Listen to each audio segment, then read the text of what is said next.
எவன் என்ன வேணா சொல்லட்டும், என்னை பொறுத்த வரைக்கும் இந்த பொங்கல் அண்ணன் தம்பி பொங்கல், அவ்வளோதான்.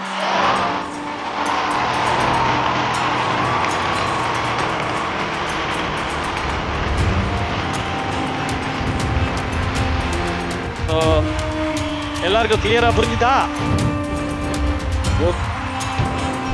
கோட் படம் பார்த்துட்டு நான் வந்து விஜய் சாரை கால் பண்ணேன்.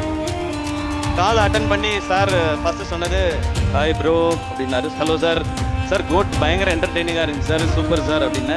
தேங்க்ஸ் ப்ரோ அப்படின்னாரு. சார் எதுக்கு சார் தேங்க்ஸ் சொல்கிறீங்க? எனக்கு இந்த படத்தில் உங்களோட இருந்தது ஸ்பெஷல் மொமெண்ட் சார், அது எனக்கு ரொம்ப மெமரபுளாக இருக்கும். இல்லை ரொம்ப ஸ்வீட்டாக வந்து நீங்கள் அதை பண்ணி கொடுத்தீங்கல்ல, நான் உங்களுக்கு எத்தனை முறை முடியுமோ அத்தனை முறை நான் தேங்க்ஸ் சொல்லிகிட்டே இருப்பேன்னு அவ்வளோ ஸ்வீட்டாக சொன்னார். இதுதான் எங்கள் 2 பேருக்கு நடுவில் இருக்கிற இந்த ரிலேஷன்ஷிப். ஸோ இதுக்கு நடுவில் யார் என்ன பேசினாலும் அதை பற்றி நீங்கள் கவலையே படாதீங்க. My dear fans and brothers and sisters, ஜனவரி 9ஆம் தேதி எல்லாரும் ஜனநாயகனை செலிப்ரேட் பண்ணுறீங்க தேட்டருக்கு போய்.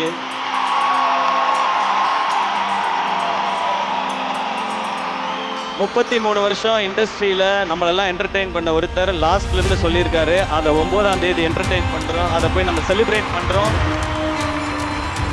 நெக்ஸ்ட் டே ஜனவரி 10ஆம் தேதி நம்ம படத்துக்கு வாங்க, பராசக்தியை செலிப்ரேட் பண்ணுங்க. இந்த பொங்கல் கோலிவுட்டுக்கு அமேசிங்கான பொங்கலாக இருக்கும். அவங்கவுங்க படத்தை அவங்கவுங்க சூப்பராக செலிப்ரேட் பண்ணுவாங்க, மற்றவங்க படத்தை மாறி மாறி செலிப்ரேட் பண்ணிக்குவோம். மேம் சொன்ன மாதிரி நம்ம சினிமா அந்த லெவலுக்கு போகும். நான் இன்னமும் கிளியராக சொல்கிறேனே, எவன் என்ன வேணால் சொல்லட்டும், என்னை பொறுத்த வரைக்கும் இந்த பொங்கல் அண்ணன் தம்பி பொங்கல், அவ்வளோதான்.